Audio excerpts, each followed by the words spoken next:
Dan yang kedua, kalau nggak salah awal November yang lalu kita juga sempat sharing ya, awal November atau Desember, dan di beberapa kesempatan juga sebetulnya bahan dan materinya hampir sama-sama aja kita utarakan, tapi jika pun ada hal yang perlu di deep dive gitu ya, atau didetilkan ya kita nanti diskusikan.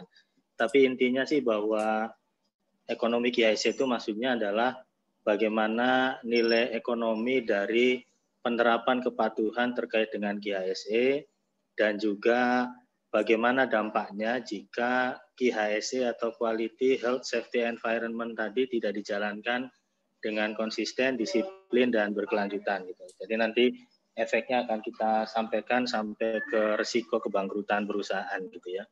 Apalagi kalau dampak quality dan dampak enviro yang tidak terjaga ya, itu akan sangat merugikan perusahaan atau organisasi yang terkait. Oke, silakan Mas Arif, kita paparkan dulu intisarinya aja. Next slide. Ya, kira-kira ini Bapak Ibu sekalian, rekan-rekan, jadi intisarinya adalah bagaimana komitmen quality, healthy, safety environment, dan sistem manajemen keselamatan ya. Keselamatan ini khususnya di sektor konstruksi dan yang related dari top manajemen diterapkan di semua level.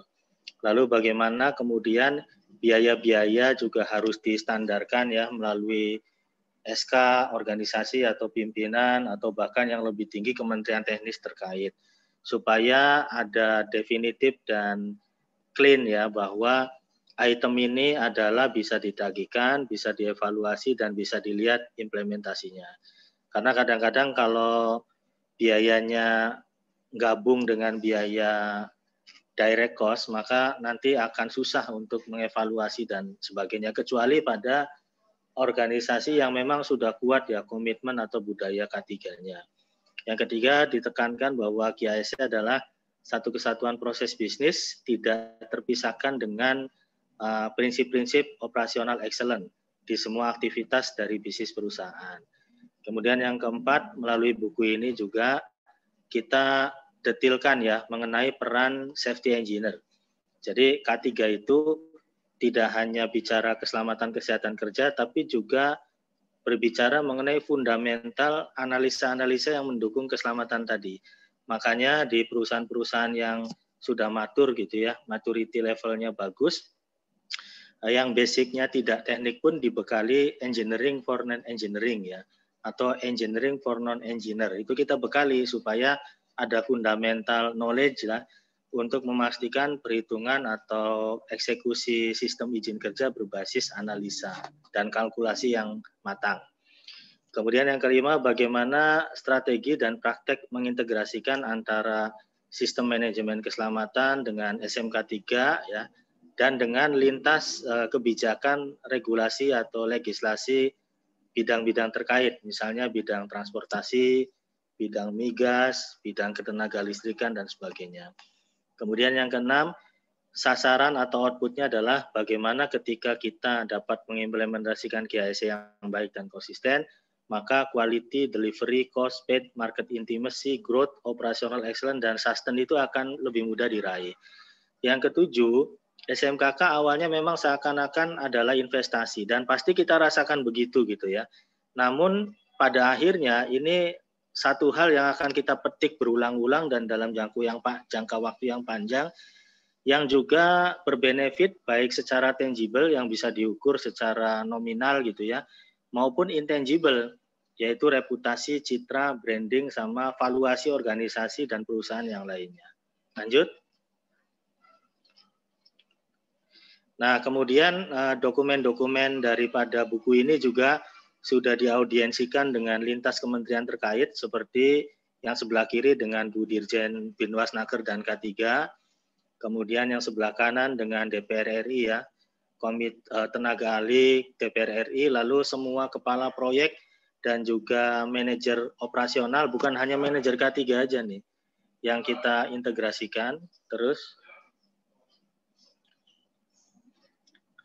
kemudian sudah juga diimplementasikan di beberapa owner ya, badan usaha jalan tol, kemudian owner-owner proyek swasta nasional dan lain-lain.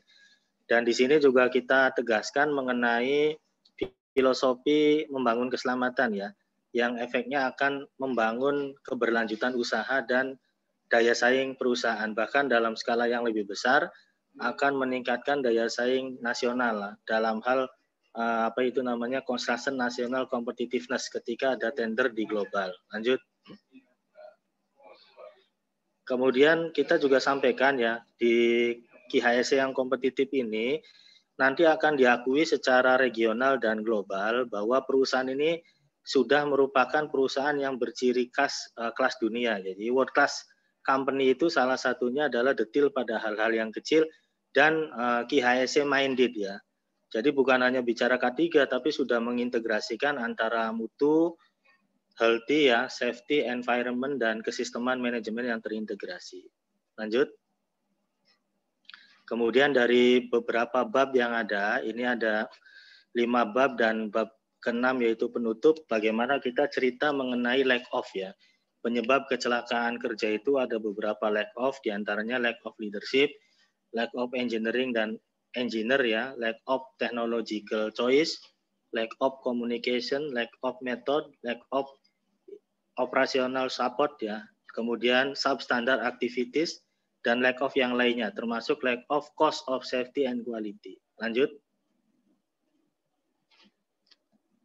Ya, di bab 3 juga kita sudah jelaskan mengenai aturan-aturan yang terkait dengan masalah KIHSE seperti 12 golden rules ya, yang biasanya ada 9 kita tambahkan, yaitu integrasi quality dan HSE, kemudian fundamental manajemen risiko, lalu financial education ya, for safety and quality.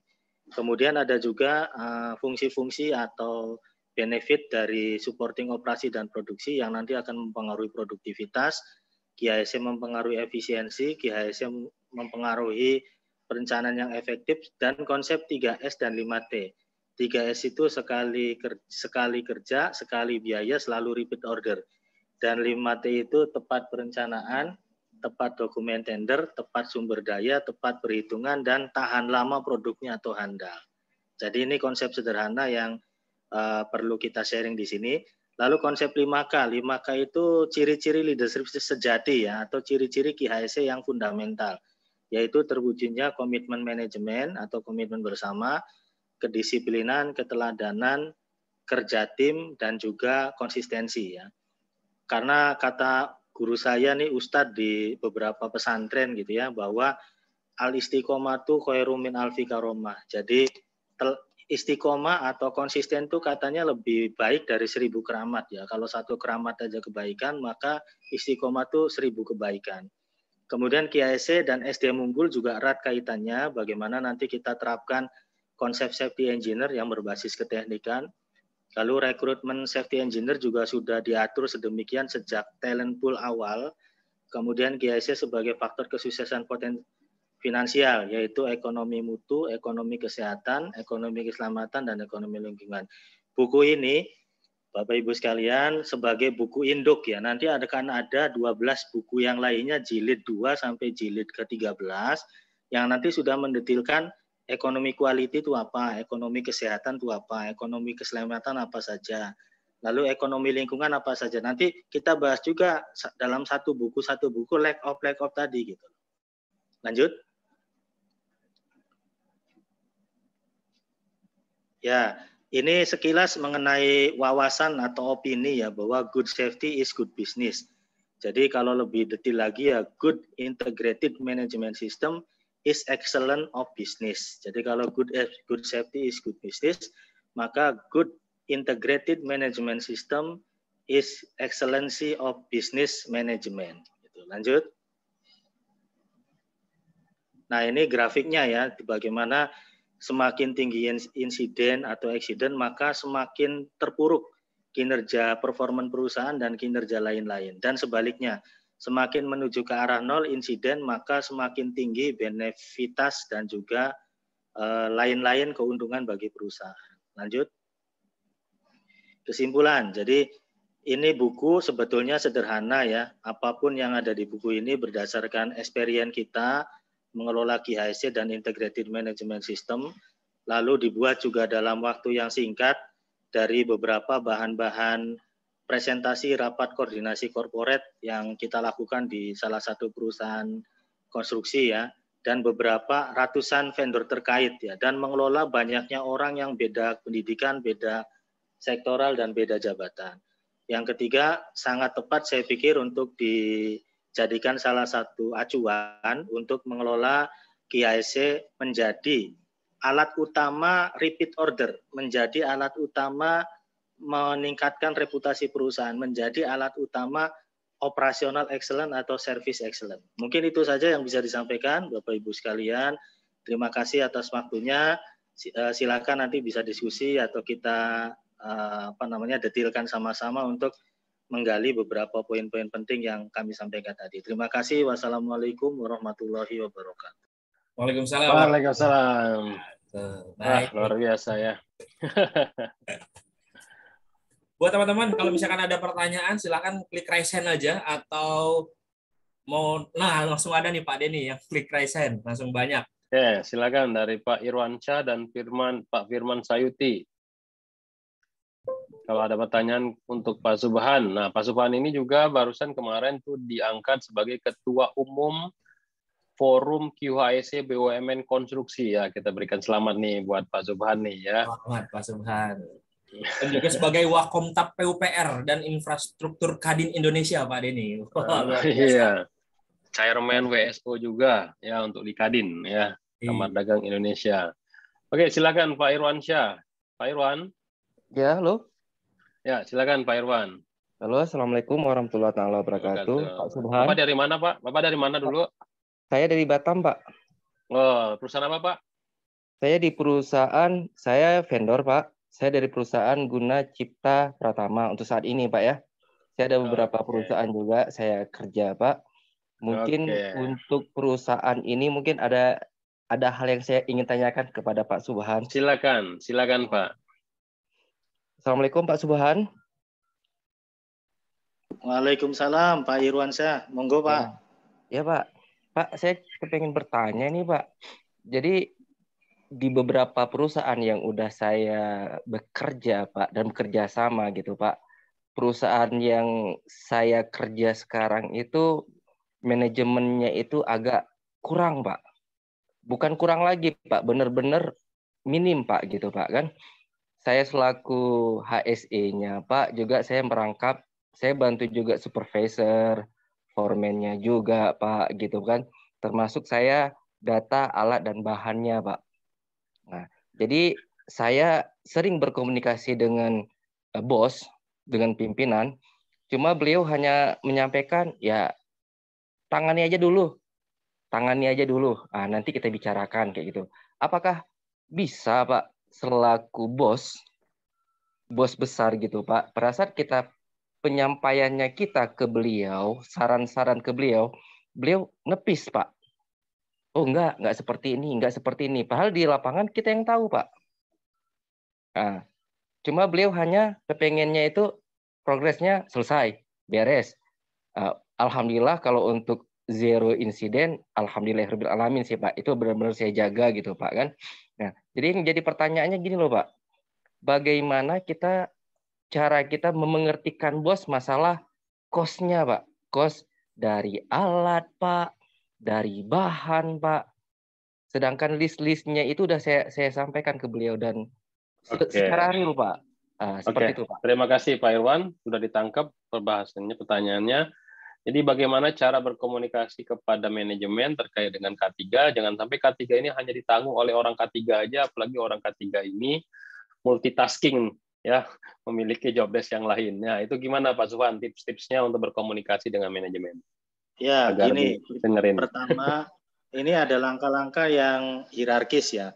Yang paling nomor satu itu bosnya disekolahin dulu atau disertifikasikan K3 dulu bosnya. Dari level GM, direksi ya. Kalau beliau bahkan pernah tahu detil-detil regulator ya. Di situ sudah sangat jelas kok bahwa semua risiko terkait K3 itu adalah tanggung jawab pengurus perusahaan. bukan tanggung jawab orang ketiga atau orang lain yang bukan pengurus perusahaan. Memang nantinya akan terkait yang tapi intinya adalah top manajemen atau pengurus perusahaan itu bertanggung jawab yang paling utama.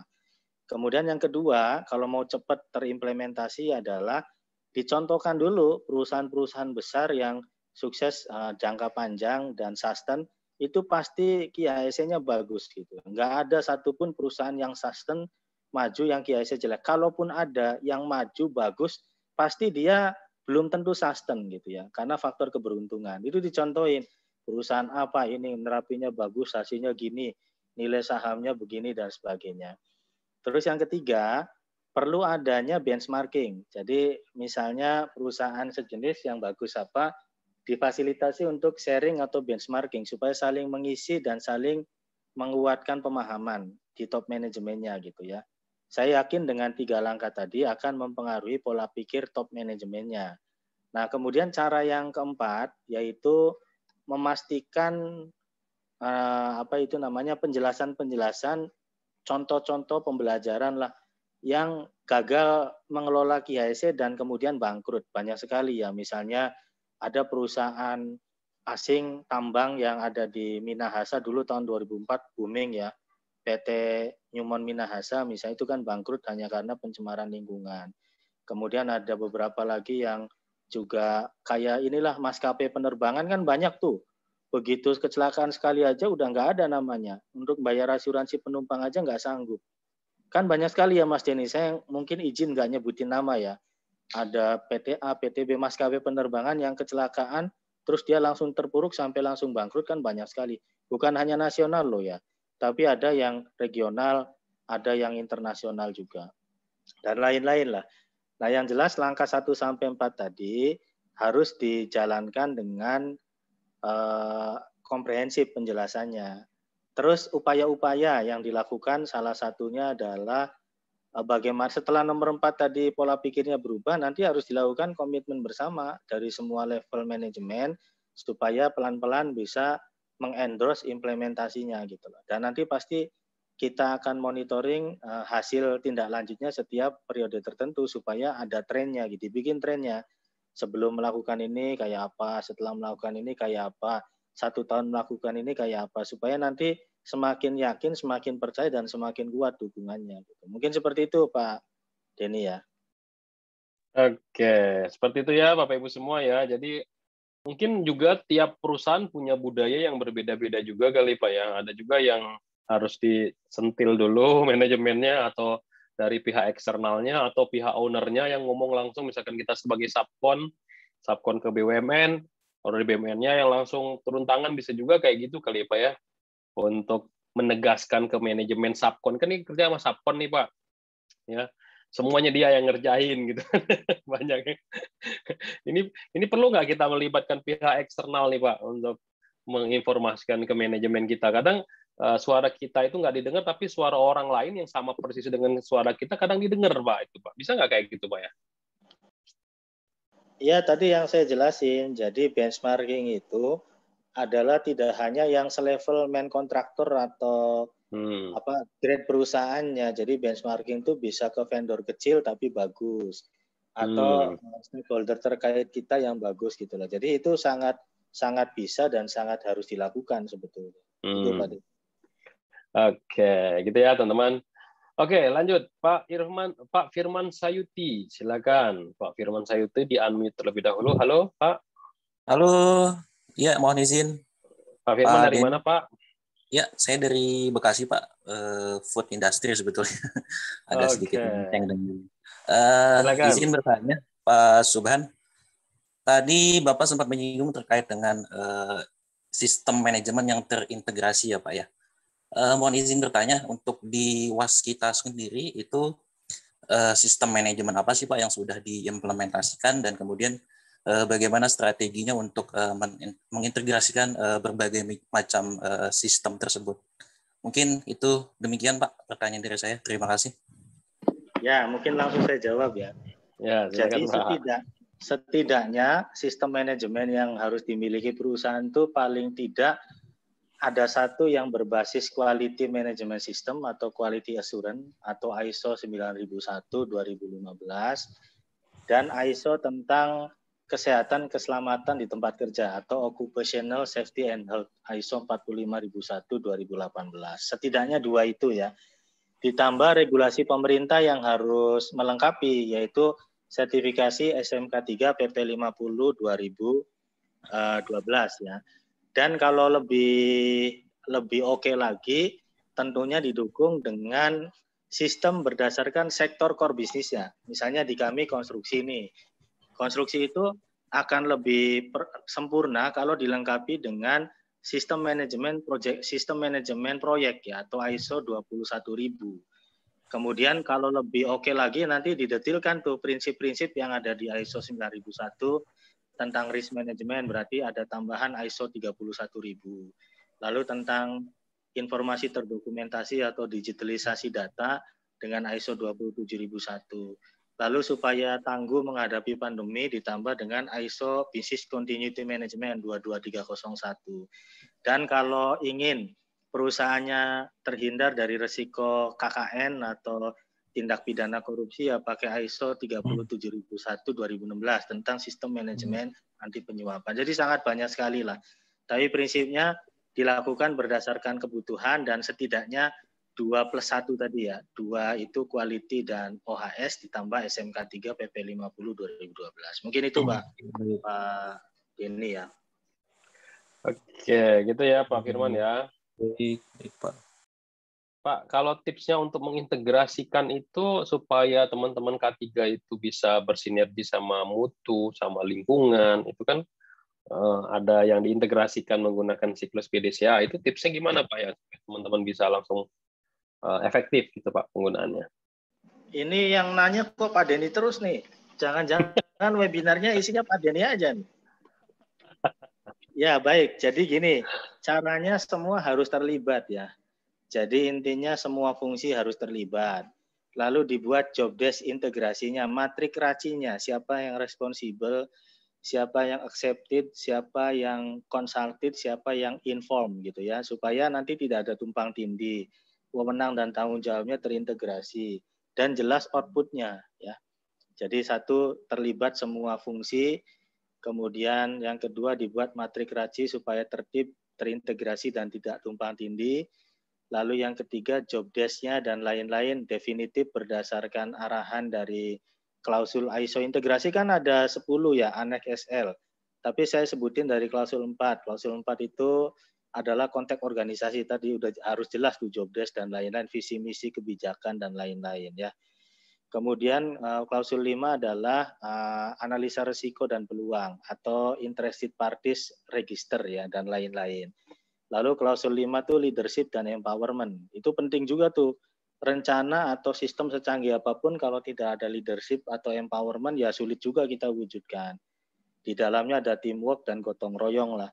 Klausul 6 yaitu perencanaan atau planning. Klausul 7 support organisasi atau support sumber daya. 5M ya, money, mesin, metode dan lain-lain. Kemudian klausul 8 klausul 7 adalah operasional PDCA, kemudian klausul 8 adalah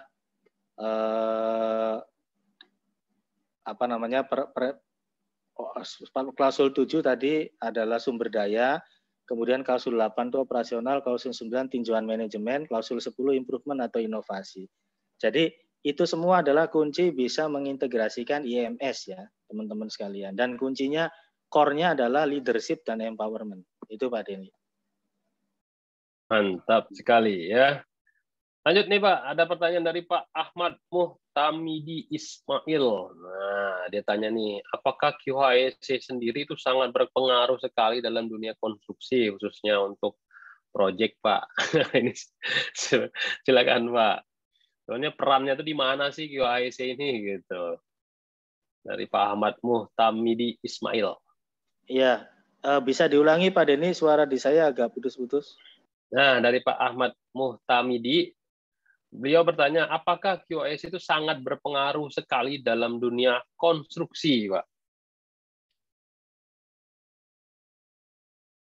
Ya, sangat berpengaruh dong, karena orang QHSE itu sebagai pengawal dan juga penegak ya. Pengawal itu dia memastikan planningnya benar, kemudian semua fungsi terlibat dalam perencanaan. Penegak ya independen, powerful, dan juga definitif untuk memastikan managing risk itu terjadi sejak proses paling hulu sampai paling hilir.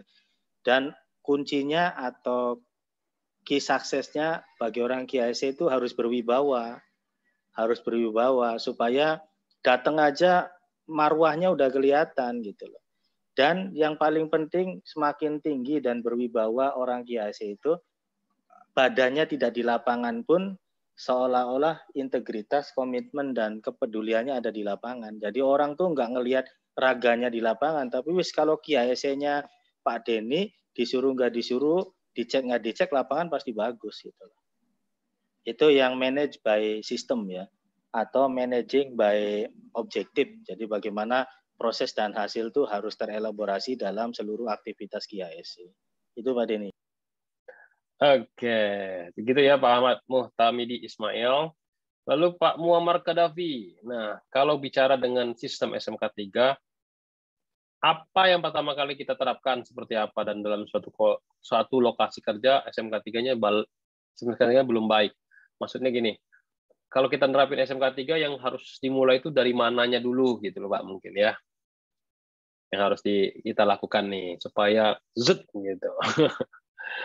Implementasinya. Ya, jadi yang pertama kalau mau bagus SMK 3 itu pertama kali dan yang terpenting harus ada komitmen manajemen. Komitmen manajemen itu ya pengurus perusahaan dan para leader itu kunci banget tuh di situ. Karena tanpa itu dukungan kompetensi, dukungan kebijakan, sumber daya, biaya itu juga akan abu-abu akan jadi terkendala ya. Kemudian yang kedua adalah menyiapkan sistem yang siap lah. Sistem itu ya prosedurnya, SOP-nya dan sebagainya. Biasanya top manajemen yang komitmen itu untuk mewujudkan kebaikan QHSE tidak selalu mendidik personal dari nol ya. Bisa menunjuk konsultan, bisa pro hire, bisa injek dan sebagainya.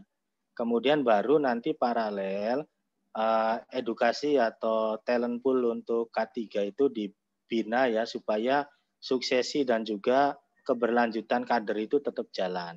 Kemudian yang keempat benchmarking ya. Pokoknya intinya kalau mau sukses itu terapkan klausul-klausul ISO dari 4 sampai 10 yang tadi kami sebutkan. Itu udah sangat fundamental banget tuh bagaimana organisasi berkomitmen, bagaimana kemudian seluruh kegiatan tuh berbasis manajemen risiko. Semua perencanaan harus ada outputnya adalah kepuasan seluruh stakeholder terkait gitu ya. Jadi jangan ada rencana yang tidak ada benefitnya. Harus rencana berdasarkan outputnya gitu loh. Karena kalau rencana tidak berdasarkan output utama, nanti akan buang-buang biaya dan waktu.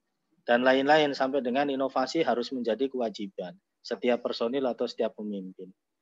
Gitu Pak Denny.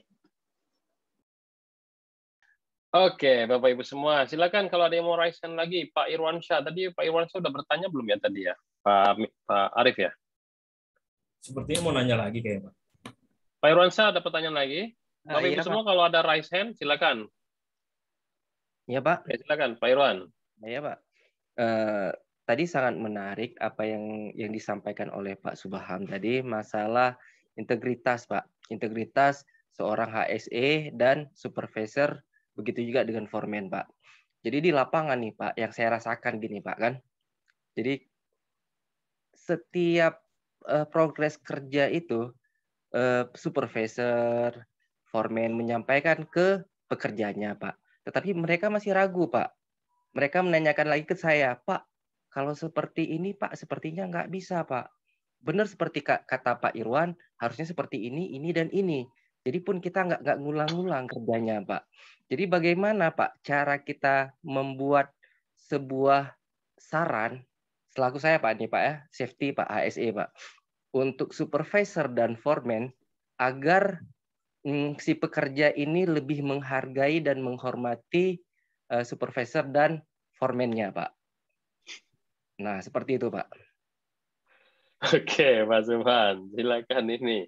Masih terkait dengan bagaimana teknik komunikasi ini sama manajemen nih. Silakan, Pak. Kayaknya teman-teman kita ada kesulitan nih, Pak, komunikasi sama manajemen yang agak gimana gitu, yang nggak mau tahu di dunia lapangan. Pokoknya progres gitu, Pak. Iya, iya. Ya, gini, memang komunikasi itu gampang-gampang susah ya. Pertama, komunikasi yang paling efektif itu adalah listen learn. Listen learn itu difasilitasi orang yang paling didengar omongannya oleh manajemen Bapak. Misalnya dia paling mendengar omongan saya diundang untuk ngomong di situ. Atau misalnya manajemen Bapak paling mendengar kalau yang ngomong gubernur atau pemerintah daerah atau siapa, ya upayakan yang mewakili yang didengar tadi bisa hadir untuk berbicara hal yang terkait. Terus ya, topik yang dibahas listen learn. Jadi pembelajaran kalau K3 tidak jalan tuh efeknya apa? Harus itu ngomongnya. Lalu cerita perusahaan kelas dunia yang berhasil dengan KIC mana aja gitu loh. Jadi nggak usah ngomong teori.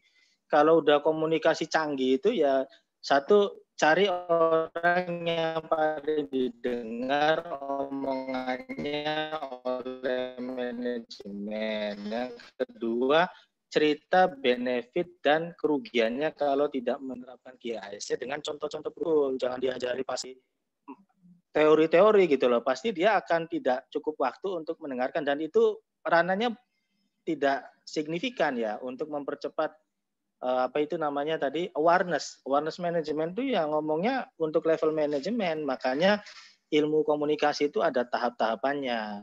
Ngomong sama direksi ngomongnya harus apa saja, ngomong sama GM harus apa saja, ngomong sama staf ya harus apa saja, bukan berarti basis jabatan tapi basis kepentingan dan efektivitas waktu yang tersedia. Sasarannya apa itu yang penting.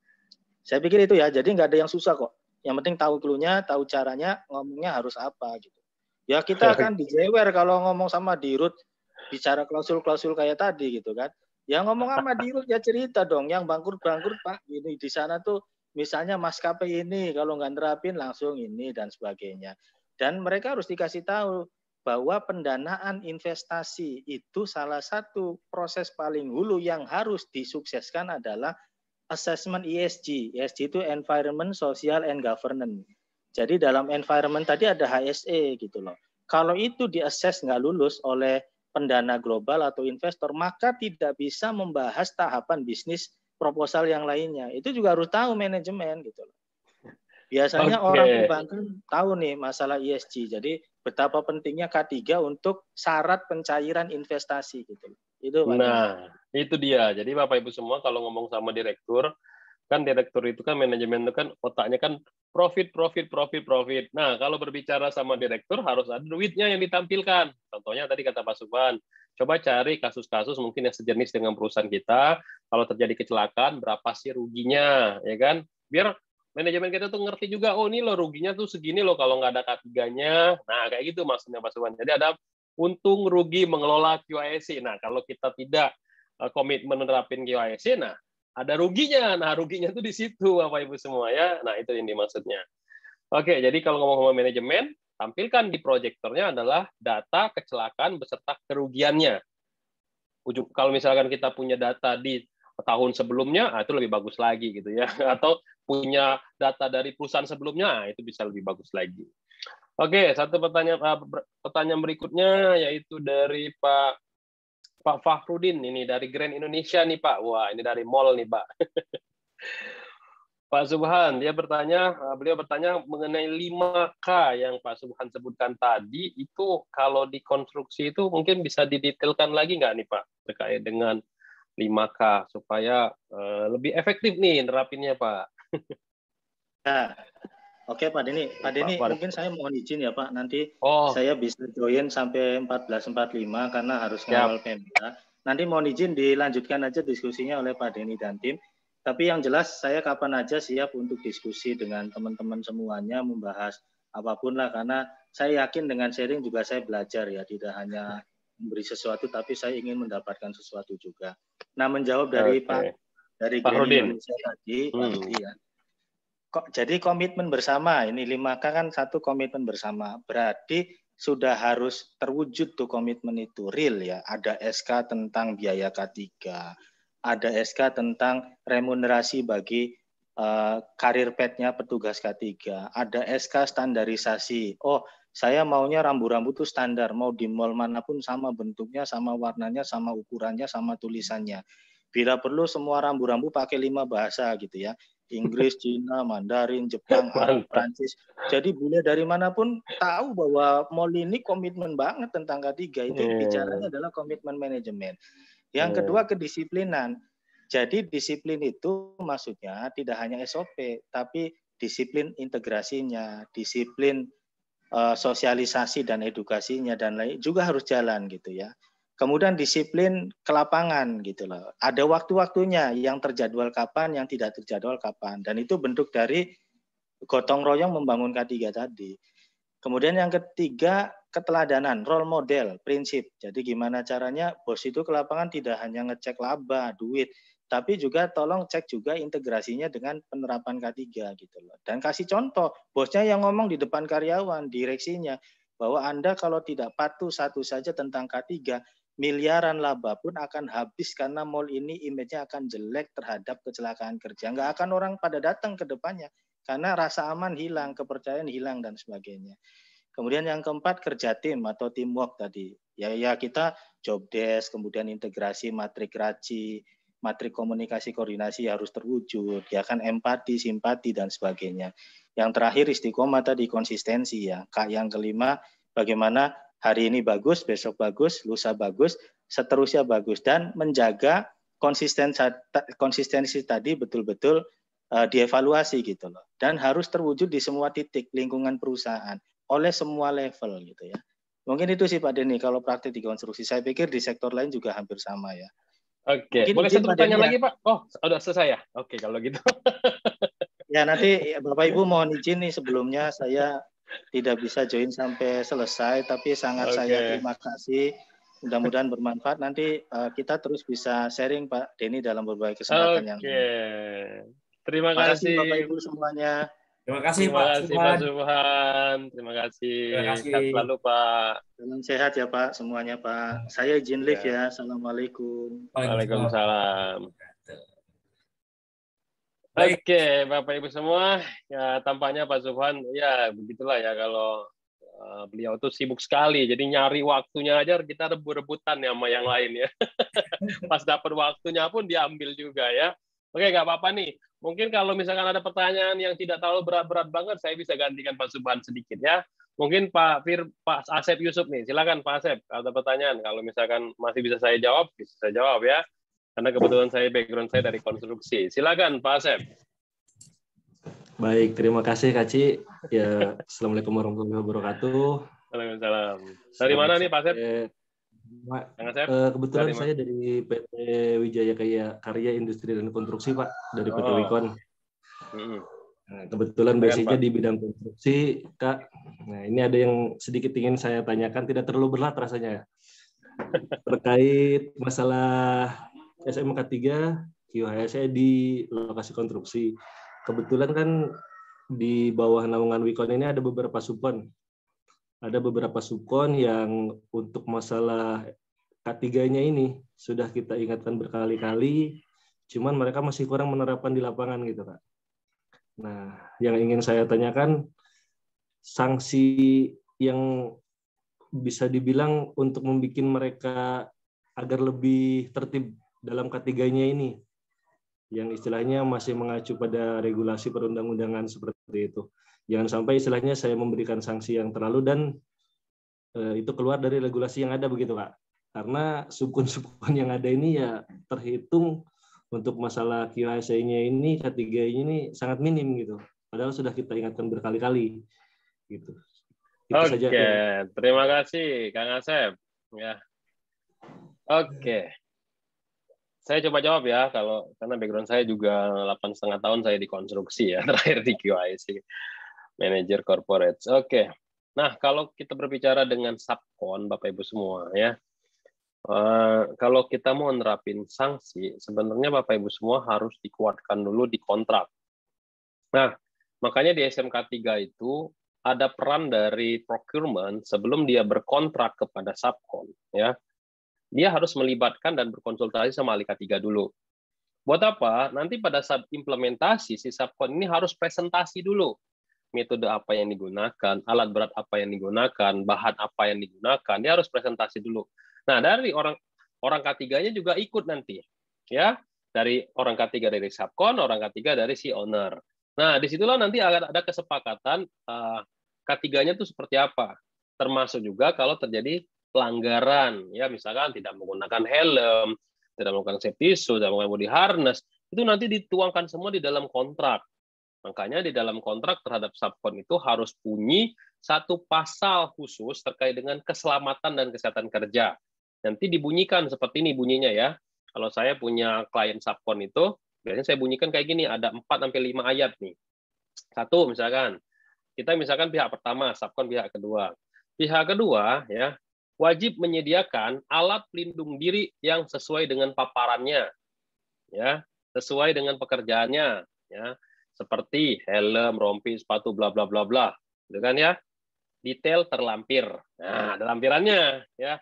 Yang kedua, pihak kedua nih bersedia menerima sanksi yang ditetapkan oleh pihak pertama jika terjadi pelanggaran terhadap K3 pada saat implementasi di lapangan. Sanksi terlampir. Nah, lampirkan juga sanksinya. Yang ketiga, misalkan pihak kedua, ya, kalau ada alat berat ya, wajib menyediakan alat berat yang sudah dilakukan uji riksa dan operator yang sudah memiliki lisensi yang masih berlaku sesuai dengan peraturan perundangan. Itu harus bunyi. Yang keempat, pihak kedua wajib menyediakan BPJS Jam Sostek ya untuk para pekerja yang ada di lapangan. Bunyikan itu. Ya. Yang kelima, apalagi yang kelima ya, saya lupa nih. Pihak kedua wajib menyediakan ya para pekerja lisensi ataupun kompetensi para pekerja sesuai dengan pekerjaannya. Ya, contoh misalkan dia bekerja di ketinggian, ya harus punya lisensi TKBT atau TKPK, ya kan?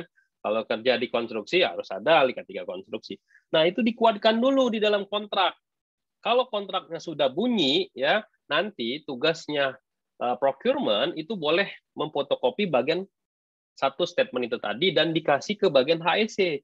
Nah, tugasnya HSE lah nanti bisa diterapin tuh, misalkan ada pelanggaran, ada denda udah disepakati di awal. Nah, yang jadi permasalahan adalah banyak terjadi di lapangan di konstruksi itu adalah proyek udah jalan dulu, terjadi pelanggaran, baru kita mau kasih denda. Nah, pasti subkonnya nolak gitu loh. Kenapa? Karena di kontrak nggak bunyi gitu loh. Di kontrak nggak bunyi harus menggunakan ini, tiba-tiba kita masuk, orang K3 ucuk-ucuk masuk harus pakai ini. Nolak dong. Ya, apalagi ini ngomongin soal subkonnya misalkan mandor gitu. Mandor membawa pekerja harian. Nah, itu sulit, lebih sulit lagi gitu ya. Nah, cara yang paling efektif adalah ya konsultasikan ke project manajernya, bisa nggak di addendum kontraknya. Ya, di addendum kontraknya ditambahkan terkait dengan penyediaan APD dan sanksi kalau terjadi pelanggaran. Tapi kalau itu nggak ada, nggak bisa kita kasih sanksi, ya sulit gitu loh. Ya. Nah, yang ketiga bisa juga dengan menggunakan ada yang namanya kebijakan kekhususan. Nah, kalau di dunia SMK 3 itu ada kebijakan yang umum, kebijakan K3, ada kebijakan kekhususan. Kalau kebijakan K3 yang bersifat umum ditandatangan oleh direktur. Kalau yang bersifat khusus itu ditandatangan oleh pucuk pimpinan tempat kerja. Contoh misalkan project manager. Nah, nanti di kebijakan tersebut ada bunyi sanksi-sanksinya. Nah, itu boleh ya untuk masuk ke dalam tadi, misalkan Pak ini kontrak udah ada dulu Pak, gini gimana solusinya? Konsultasikan ke project manager, buat kebijakan khusus, tanda tanganin, di sana ada denda. Sosialisasikan ya. Misalkan ini bulan Maret nih, per April misalkan. Ya, denda ini akan berlaku. Nah, jadi ada masa transisi 1 bulan untuk para subkon itu untuk menggunakan atau menyediakan APD ataupun perlengkapan K3 lain. Itu dia jawabannya ya. Oke, itu ya Kang Asep ya. Oke. Tidak ada lagi pertanyaan? Oke. Ada lagi pertanyaan nih, Pak dari Pak Ketut di kolom chat. Mana. Pak Ketut Wicaya. Siapa yang menyediakan perlengkapan K3-nya, Pak? Oh. Nah, itu dia. kalau ngomongin soal siapa yang menyediakan perlengkapan K3 atau APD, itu harus disepakati dari awal. Ya, kalau memang APD disediakan oleh Menkon, itu harus berbunyi di dalam kontrak. Ya kan, Menkon yang harus menyediakan APD untuk para subkonnya itu harus bunyi. Atau sebaliknya, misalkan Menkon pada saat mau tender, mau memberikan pekerjaan yang disubkonkan, harus bunyi juga kalau APD itu disediakan oleh subkon. Atau ambil tengah-tengah, ya. Ada beberapa perusahaan BUMN, Menkon dulu yang menyediakan, nanti pada saat invoice cair dipotong untuk pembayaran APD-nya. Nah, dipotongnya bisa setengah atau 50-50 untuk pembelian APD atau seperti apa. Itu disepakati antar Menkon dan subkon.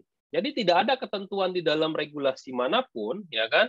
Kalau APD ini harus disediakan oleh subkon, harus Menkon, enggak, atas kesepakatan bersama. Tapi SMK 3 meminta setiap tempat kerja wajib menyediakan alat pelindung diri, ya, sesuai dengan Permenaker nomor 8 2010, ya, dan Undang-Undang 1 1970. Seperti itu jawaban, ya.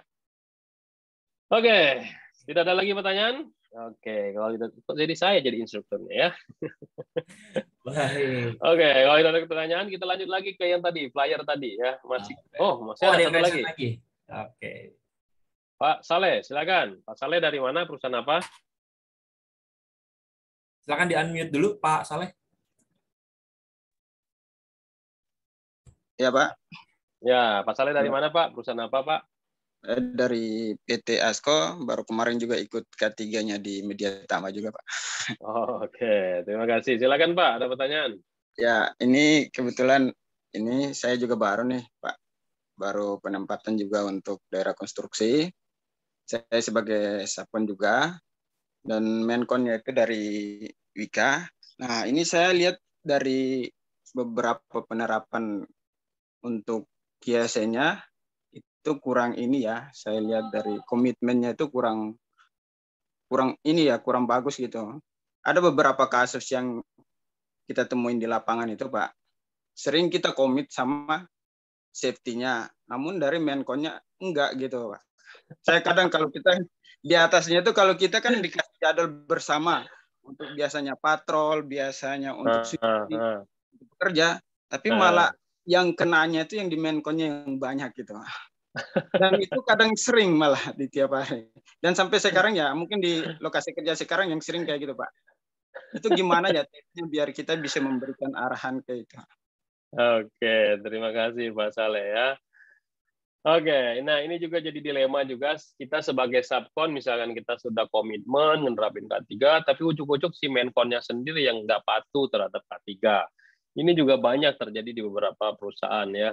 Nah, ini saran saya kalau kita sebagai subkon, Bapak Ibu semua, tetap komitmen aja nerapin K3 yang versinya kita, ya.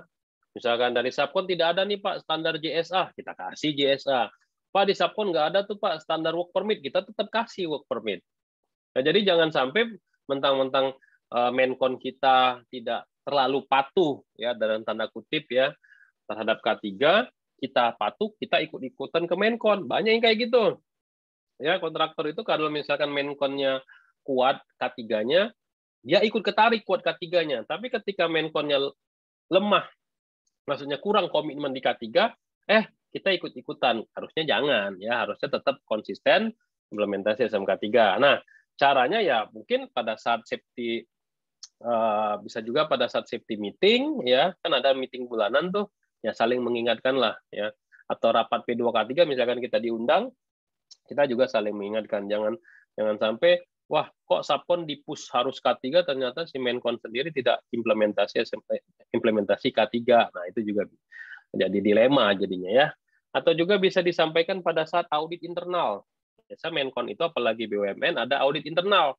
Dia mengaudit juga si subkon. Nah, sampaikan saja kepada auditor yang datang dari kantor pusat tersebut, bahwasannya kita udah implementasi K3, tapi dari Menkonnya sendiri tidak konsisten nerapinnya. Gitu ya jawabannya, ya. Oke, dari Pak Muhammad Saleh Latu Konsina. Silakan Pak Saleh. Itu yang tadi Pak. Oh, yang tadi ya? Ya. Oh, ya udah kalau yang tadi, ya. Kita lower hand. Oke, kita masuk ke brosurnya tadi. Kita tambahin lagi brosurnya tadi belum selesai. Nah, Bapak Ibu semua, tadi kita lanjutin. Nah, kalau Bapak Ibu semua perusahaannya adalah perusahaan yang tendernya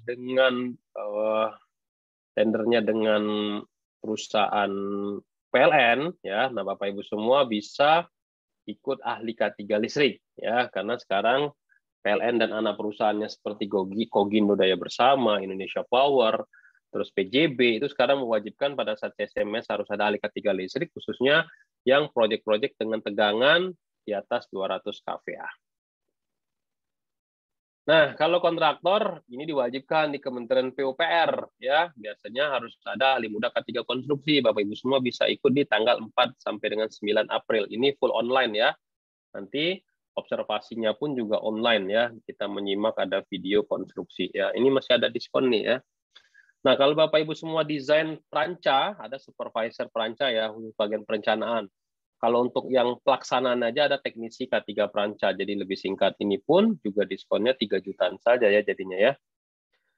Lalu juga kalau masuk ke dalam tim tanggap darurat bisa juga gabung ke petugas peran kebakaran kelas D, ya, dan ada satu lagi petugas P3K. Nah, Bapak Ibu semua bisa ikut di sini, ya. Kalau misalkan tergabung di dalam tim tanggap darurat, wajib punya sertifikasi ini. Nah, kalau kita mau bayar cicilan gimana, Pak? Bisa nggak? Bisa. Lewat aja Tokopedia. Ada banyak cicilan 0% menggunakan kartu kredit apapun. Atau dengan menggunakan sistem combo. Combo itu gimana, Pak? Pak, saya mau gabungin, Pak, ahli muda sama supervisor panca atau P3K sama damkar. Itu biayanya jadi lebih murah, ya. Oke, info karir. Ini juga ada yang banyak tanya ke saya, Pak, apakah media tamat training K3 langsung kerja? Apakah itu disalurkan? Tagline kan training K3 langsung kerja. Nah, biasanya kalau begitu saya tanya balik, Pak, apakah kampus Bapak langsung menyalurkan? Kan enggak, harus ada job fair, ya. Nah, Mediatama juga ada job fair. Kalau teman-teman masuk ke Mediatama.co.id, tekan aja tombol karir, itu banyak sekali lowongan kerja. Silakan di-apply di sana, tapi siapkan dulu CV, ya, yang menarik, CV online, ya. Teman-teman bisa pakai Mika Pro dan lampirkan juga sertifikat terkait. Jangan lupa diberikan watermark, ya, hanya untuk melamar kerja, karena banyak juga lamaran-lamaran kerja yang fraud, ya. Nah, kalau Bapak Ibu semua membuat CV masih menggunakan Word, nah, kita sudah ada CV dengan yang lebih canggih lagi. Silakan buka menu Mika Pro, ada CV online di sana, Bapak Ibu semua bisa masukin data, lalu pilih ada desainnya, ya. Ini gratis juga, silakan dipilih. Nanti silakan kalau sudah selesai langsung generate atau unduh CV di bagian profil, atau di bagian ujungnya sendiri juga ada download CV yang sudah diedit. Nah, kalau Bapak Ibu semua menginginkan juga, ya, nah ini ada uang saku berupa uang saku lah, ya. Nah, ini silakan Pak Arif untuk dijelaskan. Baik, teman-teman. Kalau untuk teman-teman ingin mendapatkan uang saku tadi sampai 3 juta per bulan. Nah, ini berkesempatan banget buat teman-teman semuanya bisa mendapatkan cuan itu. Caranya gampang banget. Di setiap akun Mika Pro, teman-teman pasti memiliki yang namanya referral. Jadi, teman-teman bisa klik aja referral, nanti akan ada kode referral. Nah, kode referral ini nanti diisi di kolom kode referral. Nah, kalau misalkan teman kita ingin ikutan pelatihan di Mediatama, terus kita sarankan ikutan ahli K3 umum aja di Mediatama. Kemudian nanti kan mereka ngisi biodata tuh. Nah, jangan lupa kode referralnya ini dimasukkan kode referral punya kita masing-masing. Sehingga apa? Sehingga nanti teman-teman lah yang merekomendasikan temennya untuk ikut di pelatihan Mediatama. Nah, nanti teman-teman bisa mendapatkan 5% dari harga pelatihannya. Atau bisa juga teman-teman pilih aja sertifikasinya di aplikasi Mika Pro. Kemudian di ujung ini ada tombol share. Tombol share ini nanti bisa dikirim ke WhatsApp, Telegram, ataupun Twitter, bahkan ke Facebook. Kita bisa sebarin aja. Otomatis nanti akan muncul linknya. Nanti di contoh ke WhatsApp nanti akan muncul linknya. Dan otomatis nanti akan ada kode referralnya. Otomatis. Nah, ini bisa disebarkan kemana aja. Otomatis ketika ada orang yang mengklik link itu, nah, otomatis juga nama Bapak Ibu semuanya sudah masuk ke dalam sistem kita, dan Bapak Ibu juga bisa mendapatkan 5% dari harga pelatihannya. Bayangin aja kalau ada teman kita yang ingin ikutan 1 orang, 2 orang itu udah lumayan banget, bisa dapat 300.000 sampai kalau 10 orang bisa dapat 3 juta ya. Oke, silakan dimanfaatkan teman-teman untuk mendapatkan uang saku di aplikasi Mika Pro. Selain juga untuk ikutan pelatihan di Mediatama. Nah, teman-teman reseller, kita juga punya product knowledge buat teman-teman reseller. Kalau misalkan belum join, nggak apa-apa, bisa join juga. Kita juga ada product knowledge di hari Senin, jam 10 sampai jam 12 waktu Indonesia bagian Barat.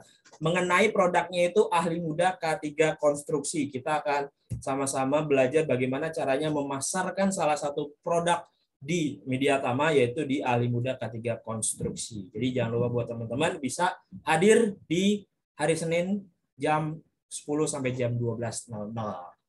Oke. Nah, teman-teman, buat teman-teman yang ingin informasi lebih lanjut mengenai pelatihan, sertifikasi, atau bahkan in-house training, bisa hubungi di 021 2254 5432 atau juga di 021 2126 3820. Bisa juga WhatsApp ke kontaknya Ibu Risma di 0815 3261 5243. Pastikan teman-teman sudah follow Instagramnya @mediatama, Facebooknya Tama Mediatama Sertifikasi, dan jangan lupa YouTube ya, YouTube-nya diklik subscribe, dan juga TikTok-nya @kacikdeni. Baik, jika ada yang ingin kerjasama nih sebagai sponsor untuk K3 seperti APAR, Kotak P3K, APD, teman-teman bisa hubungi juga di 021 2254 5432. Atau teman-teman udah dapat blastingan nih, misalkan di WA grupnya ada yang ingin sharing ilmu dan ingin mendapatkan passive income juga di kolega. Kita juga membuka kesempatan buat para instruktur Mediatama bisa bergabung di komunitas ini, komunitas instruktur Mediatama 2022. Jadi teman-teman bisa mengisi di acara webinar kolega Mediatama sebagai pembicara. Oke, baik, itu dia informasinya buat teman-teman semuanya. Hari ini kita ada pembagian door prize lagi nih Pak Denny. Oke. Ya, betul. Kita ada pembagian door prize lagi. Buku Undang-Undang K3 yang setebal itu harganya 375.000 ya, Bapak Ibu semua bisa dapatkan gratis hari ini, tapi kita undi. Syaratnya orang tersebut ketika masuk ke dalam undian tersebut, kita cek di dalam Zoom masih aktif enggak. Kalau sudah tidak aktif lagi, kita putar lagi ya. Sebelumnya mungkin ada informasi untuk Sabtu depan, kita ada pembicara siapa Pak Arif? Kita besok minggu depan akan bahas tentang SMK 3 juga Pak Denny. Oke. Nah, dengan Ibu Rati ya. Ibu Rati. Nanti linknya akan kita berikan di kolom di Telegram ya. Pastikan Sabtu sudah depan join. Sabtu depan sekali lagi. Sabtu depannya lagi Pak Suhatman, kita akan bedah buku juga sama kayak hari ini. Nah, Pak Suhatman ini memang terkenal ya Pak Denny. Ya, terkenal sekali ya Pak Suhatman Ramli. Banyak sekali buku-buku yang dia ciptakan.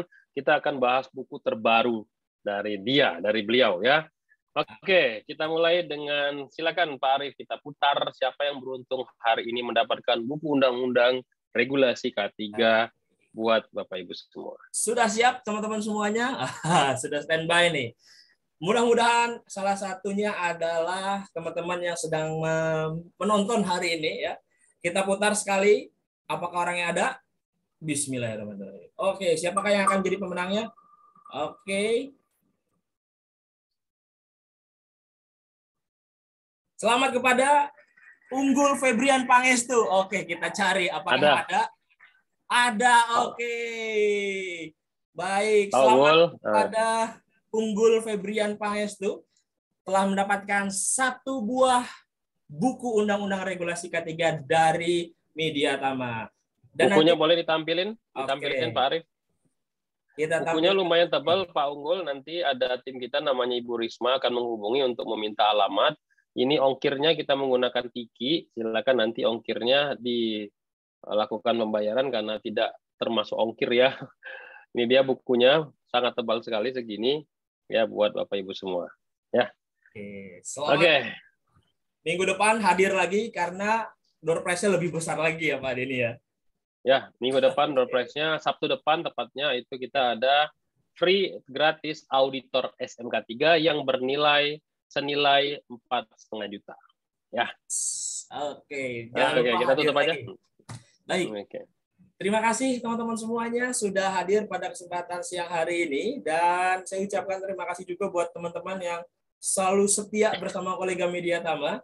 Jangan lupa untuk terus ikuti setiap Sabtu siang jam 13.00 waktu Indonesia bagian Barat. Kalaupun nanti ada extend pelatihan webinar yang lain, nanti akan kita infokan juga di Telegram. Terima kasih teman-teman semuanya. Saya akhiri. Saya Arif Purwadana. Saya Denny. Dan pembicara kita Pak Denny dan juga Pak Subhan. Pak Subhan. Wabillahi taufiq wal hidayah. Wassalamualaikum warahmatullahi wabarakatuh.